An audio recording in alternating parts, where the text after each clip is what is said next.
Assalamu alaikum dear students. Today we are going to study present simple और present indefinite tense. Tenses बहुत ज़्यादा important हैं English language को सीखने के लिए, क्योंकि स्टडीज़ में भी इनका बहुत ज़्यादा इस्तेमाल किया जाता है और correct form of the verb और कहाँ कहाँ हमने यूज़ करना है उसके लिए हमें टेंस और उसके रूल्स और कौन सी फॉर्म ऑफ वर्ब हमने लगानी है इनके बारे में इंफॉर्मेशन का पता होना चाहिए। तो आज हम प्रेजेंट इंडेफिनिट टेंस पढ़ेंगे। इससे पहले आपसे रिक्वेस्ट ये है कि एजुकेशन रिलेटेड या इंग्लिश रिलेटेड वीडियोस देखने के लिए हमारे चैनल को ज़रूर सब्सक्राइब करें। Usage of present simple tense. सबसे पहली जो इम्पोर्टेंट चीज़ है कि प्रेजेंट सिंपल या प्रेजेंट इंडेफिनिट टेंस को यूज़ कहाँ किया जाता है। जब भी हम लोग अपनी कोई रूटीन वर्क या रूटीन की किसी भी चीज़ को एक्सप्लेन करना चाहेंगे तो हम लोग प्रेजेंट सिंपल टेंस यूज़ करेंगे। मिसाल के तौर पर हम अगर एक्सरसाइज डेली करते हैं रूटीन के साथ, तो ये हमारी रूटीन है, इसलिए हम लोग कहेंगे आई टेक या वी टेक एक्सरसाइज डेली।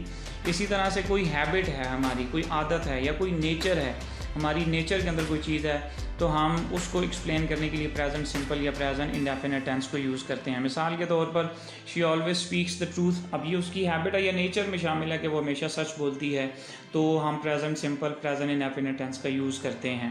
इसी तरह नेचर्स लॉ, कुदरत का कोई भी कानून है, मिसाल के तौर पर the sun rises in the east, सूरज मशरिक से निकलता है, ये कुदरत का कानून है, तो हम लोग प्रेजेंट इंडेफिनिट या प्रेजेंट सिंपल टेंस को यूज़ करेंगे। इसी तरह से यूनिवर्सल ट्रूथ, मिसाल के तौर पर honesty page in the and या 2 and 2 make 4, इस तरह के जो जुमले हैं जो यूनिवर्सल ट्रूथ हैं उनको भी हम प्रेजेंट सिंपल में लिखते हैं।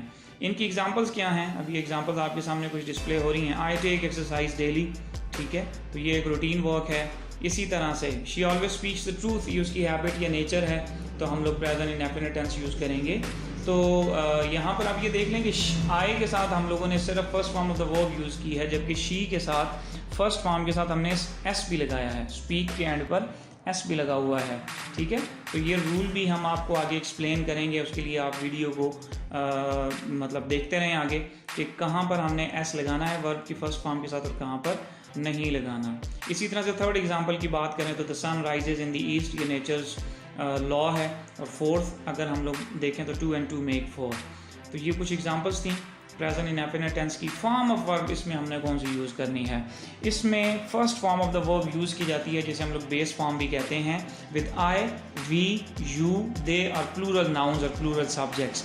जब हमारे पास आई, वी, यू, दे या प्लूरल कोई नाउन या प्लूरल सब्जेक्ट होगा तो हम लोग उसमें फर्स्ट फॉर्म यूज़ करेंगे, उसमें कोई हमने एस या ई एस नहीं लगाना। ये पहली आपके सामने एग्जांपल शो रही है, आई गो टू स्कूल डेली। अब आई के साथ हमने सिर्फ गो लगाया है। अक्सर स्टूडेंट्स कंफ्यूज हो जाते हैं, अक्सर लोग कंफ्यूज हो जाते हैं कि गो के साथ गोज लगाना है कि नहीं। I is here in the plural category, I plural category में है, इसलिए हम लोग आई के साथ एस या ई एस का इजाफा नहीं करते वर्ब के फर्स्ट फॉर्म में। सेकंड एग्जांपल देखें, दे, चूँकि ये प्लूरल नाउन है, प्लूरल प्रो नाउन है, प्लूरल सब्जेक्ट है, तो हम लोग दे के साथ just first form of the verb लगाएंगे take, they take exercise in the garden. और सेकंड जो रूल है फॉर्म ऑफ द वर्ब का, हम ये करते हैं कि बेस फॉर्म यानी कि फर्स्ट फॉर्म के साथ एस या ई एस ऐड कर देते हैं अगर हमारा जो सब्जेक्ट है वो ही, शी, इट या कोई भी सिंगुलर नाउन है, ठीक है। तो सिंगुलर नाउन होगा तो हम, या ही, शी, इट होगा मतलब प्रोनाउंस में से, तो हम उनमें वर्ब की फर्स्ट फॉर्म के साथ एस या ई एस लगाएंगे। अब इसकी एग्जांपल देखें, he goes to school daily.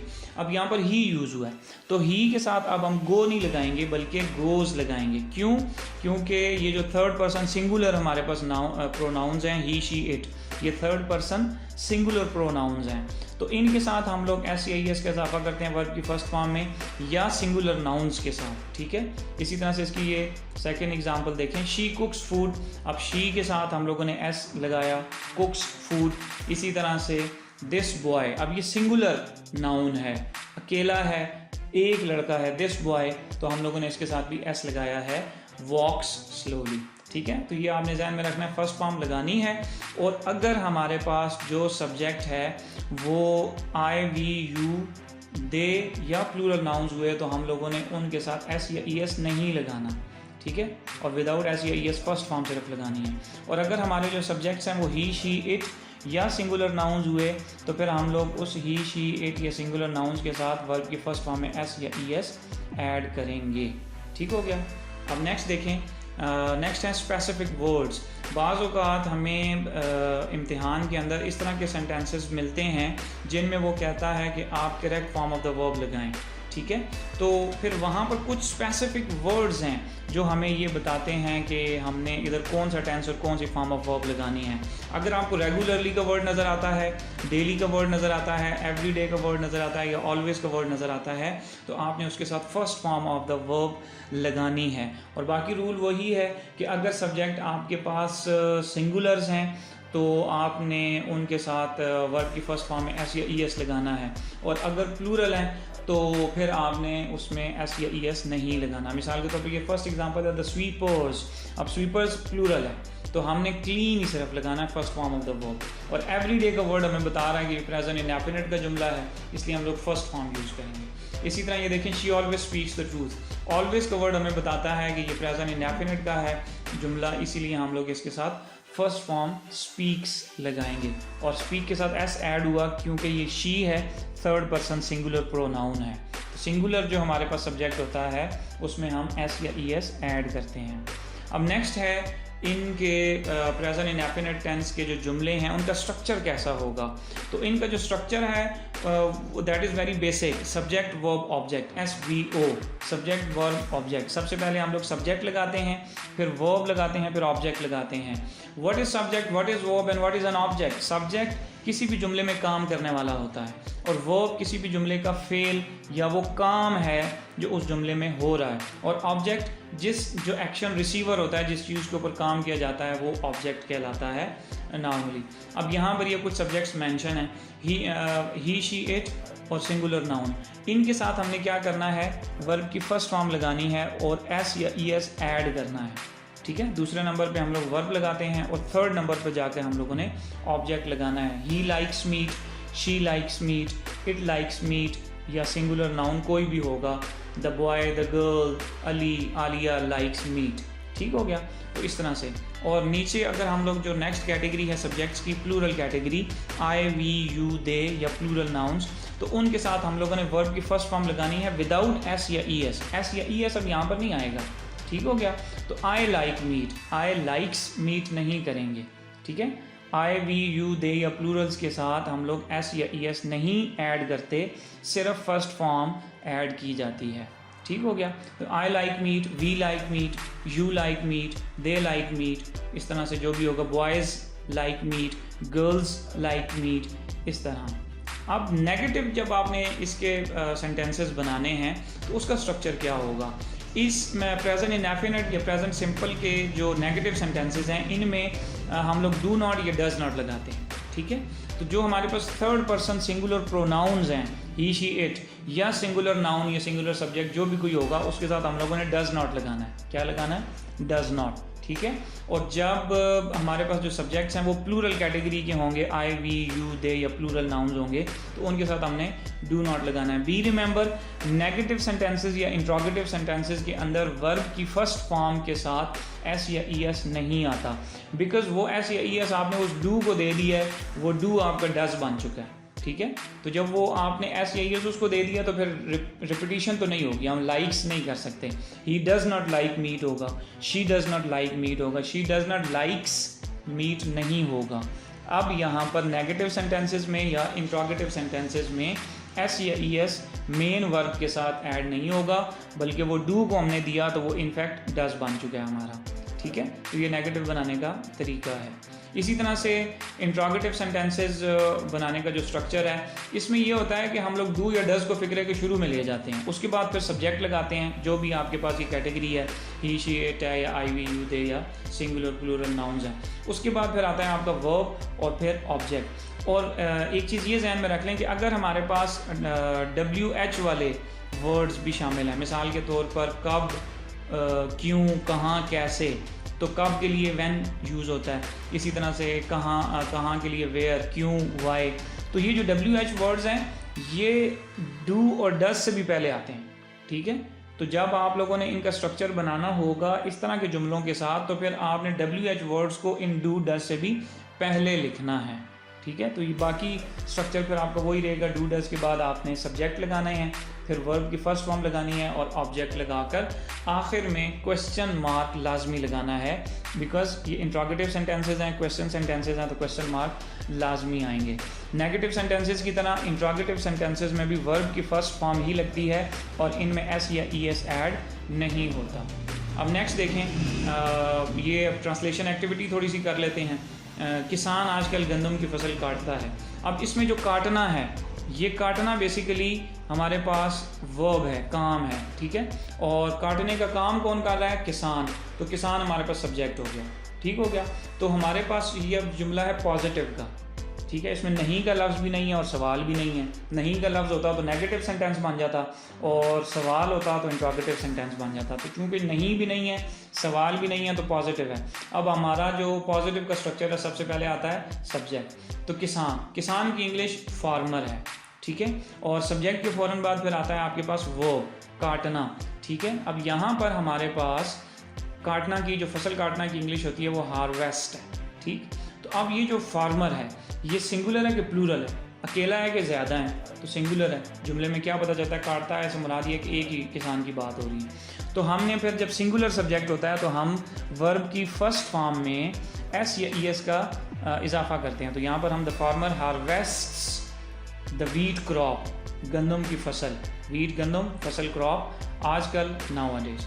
तो बाकी जितनी भी चीज़ें होती हैं वो ऑब्जेक्ट के बाद फिर आप लोग लगा देते हैं। तो ये subject, verb, object. The farmer harvests the wheat crop nowadays. इसी तरह से आपने बाकी सेंटेंसेस भी चेंज करने हैं। सेकंड सेंटेंस है, खुदा उनकी मदद करता है जो अपनी मदद आप करने हैं। This is a very famous sentence और इस जुमले के दो हिस्से हैं बेसिकली, और दोनों प्रेजेंट इंडेफिनिट से बिलोंग करते हैं, क्योंकि प्रेजेंट इंडेफिनिट के जो जुमले हैं इनके उर्दू सेंटेंसेस के आखिर में ता है, ती है वगैरह आपको नज़र आता है। तो एक हिस्सा ये है, खुदा उनकी मदद करता है, ठीक है। तो यहाँ पर मदद करना ये काम है। मदद करना का काम कौन कर रहा है? खुदा, ये सब्जेक्ट है।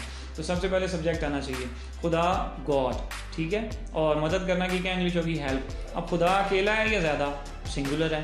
तो जब सिंगुलर है तो हमने वर्ब की फर्स्ट फॉर्म में एस या ई एस ऐड करना है। तो गॉड हेल्प्स दोज, ठीक है।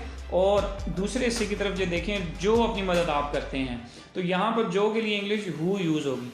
तो हु से आपको क्या पता चलता है? अपनी मदद आप करते हैं, क्या पता चलता है? ये सिंगुलर है कि प्लूरल है? करते हैं से पता चलता है कि ज़्यादा हैं। तो जब ज़्यादा हैं, प्लूरल हैं सब्जेक्ट, तो फिर हमने वर्ब की फर्स्ट फॉर्म यानी कि इधर हेल्प ही लगाना है और उसमें एस या ई एस ऐड नहीं करना। हु हेल्प देमसेल्व्स, ठीक हो गया। तो इस तरह से ही हमारा सेंटेंस कंप्लीट हो जाएगा।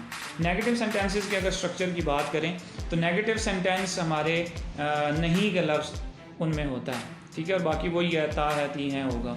वो मेरी बात नहीं सुनता है, सही। तो अब सुनना काम है और कौन ये सुनने का काम नहीं कर रहा? वो। और इससे क्या पता चलता है? लड़का है, तो लड़के के लिए हम लोग ही यूज़ करते हैं। तो ही बिल्कुल शुरू में आ गया। उसके बाद आ गया आपके पास ये ही के साथ हमने क्या लगाना होता है? वो कैटेगरी, वो जो टेबल हमने बनाया था उसको ज़रा ज़हन में लाएं तो देखें कि ही, शी, इट या सिंगुलर्स के साथ हम लोग डज नॉट लगाते हैं। ही, शी, इट या सिंगुलर्स के साथ डज नॉट लगाते हैं। ही डज नॉट लिसन, सुनना की क्या इंग्लिश होती है? Listen to me. लिसन के बाद हमेशा ज़हन में रखें टू लगता है। नेक्स्ट सेंटेंस देखें, सब लड़के शरारत नहीं करते हैं। अब यहाँ नहीं का लफ्ज़ है तो नेगेटिव है और शरारत करना काम है। शरारत करने का काम कौन नहीं कर रहा? सब लड़के। तो सब लड़के सिंगुलर हैं कि प्लूरल हैं? प्लूरल हैं। ऑल द बॉयज़, ठीक है। All the boys. अब प्लूरल के साथ या आई, वी, यू, दे के साथ हम लोग क्या लगाते हैं? डज नॉट या डू नॉट? डू नॉट लगता है इनमें, ठीक है। All the boys do not. और यहाँ पर करना के लिए हम लोग मेक का वर्ड यूज़ करेंगे और शरारत के लिए मिसचीफ का वर्ड है। All the boys do not make mischief. अब हम लोग नेक्स्ट अगर कैटेगरी की तरफ जाएं which is of interrogative sentences, सवालिया फ़िक्रों की है। परिंदे कब चहचहाते हैं? ये सवाल है, क्वेश्चन मार्क भी लगा हुआ है और इसमें कब का भी वर्ड है इंट्रोड्यूस हुआ। तो कब की इंग्लिश क्या होती है? व्हेन। तो मैंने आपको अभी थोड़ी देर पहले एक चीज़ बताई थी कि जब हम लोग WH वर्ड्स को यूज़ करते हैं, व्हेन, हाउ, वेयर, वाई, तो वो डू या डज से भी पहले आते हैं। तो हम सबसे पहले व्हेन लगाएंगे, उसके बाद ये देखेंगे कि ये जो सब्जेक्ट है, चहचहाना काम है, चहचहाने का काम कौन कर रहा है? परिंदे। परिंदे सिंगुलर हैं कि प्लूरल हैं? एक है या ज़्यादा हैं? तो जब प्लूरल है तो प्लूरल के साथ डू आना चाहिए और सिंगुलर के साथ डज आना चाहिए। तो परिंदे ज़्यादा हैं तो हम लोग डू लगाएंगे। व्हेन डू द बर्ड्स, ठीक है। और चहचहाना की इंग्लिश हमारे पास है chirp. When do the birds chirp? ठीक हो गया। इसी तरह से नेक्स्ट देखें, क्या आपकी बेटी बड़ों का एहतराम करती है? ठीक हो गया। अब यहाँ पर ये देखें कि आपकी जो बेटी है ये सिंगुलर है कि प्लूरल है? एक बेटी की बात हो रही है, ज़्यादा बेटियों की? एक बेटी की बात हो रही है, सिंगुलर है। सिंगुलर के साथ क्या लगना चाहिए, डू या डज? तो यहाँ पर डज हम लोग लगाएंगे, चूँकि और वर्ड यहाँ पर नहीं है, कब, क्यों, कहाँ, कैसे, तो फिर हम लोग अपना जो सेंटेंस है वो डज से ही शुरू करेंगे। डज सब्जेक्ट है हमारे पास, कौन एहतराम करने की किसकी बात हो रही है, बेटी की, ठीक है। और वो किन का एहतराम करती है, बड़ों का, तो सबसे पहले बेटी आएगी। Does your daughter respect elders? तो हमने ये पढ़ा था कि नेगेटिव और इंट्रोगेटिव सेंटेंसेस के अंदर हम लोग वर्ब की फर्स्ट फॉर्म में एस या ई एस नहीं लगाते, वो एस या ई एस डू के पास जाकर डज बन चुका है। जब एक दफ़ा हमने उसको दे दिया है, अब उसकी रिपीटिशन नहीं होगी, तो ये रिस्पेक्ट ही यहाँ पर आएगा। ठीक हो गया। अब नेक्स्ट आपको होमवर्क टास्क कुछ दिया जा रहा है, इसमें आपके पास कुछ सेंटेंसेस हैं। मैं नए कपड़े पहनता हूँ, ये सेकंड सेंटेंस है, ये थर्ड, और ये फोर्थ, और ये 5। इन 5 सेंटेंसेस को आपने कॉपी के ऊपर लिख कर इनको चेंज करना है। अल्लाह हाफिज़।